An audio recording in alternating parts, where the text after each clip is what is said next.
আসসালামু আলাইকুম। বুখারেস্টের বাসগুলো মূলত এরকমই হয়। আপনি ৩ রুম দিয়ে পাঞ্চ করার পরে ৯০ মিনিট পর্যন্ত যেখানে মন চায় ঘুরতে পারবেন। আপনার কার্ডে পাঞ্চ করার পর থেকে ৯০ মিনিট পর্যন্ত সময় থাকবে, আপনি যে কোনো শহরে যে কোনো জায়গায় আসতে পারবেন, যাইতে পারবেন।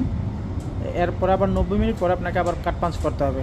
আর যদি আপনি কার্ড না পাঞ্চ করেন, টিটি আপনাকে ধরতে পারলে ৮০ রুম জরিমানা করবে, যেটা অনেক টাকা। আর ৩ টাকা আপনার মূলত বাংলাদেশের টাকা কত ৭৫-৮০ টাকা এরকম আসে আর কি। তো আসলে খুবই সুন্দর। বাঙালি অনেকে আছে যে পাঞ্চ করে না, পাঞ্চ না করে অনেক সময় জরিমানা দেয়, ভাবে যে টিটি তো নাই, পাঞ্চ না করলে সমস্যা কি।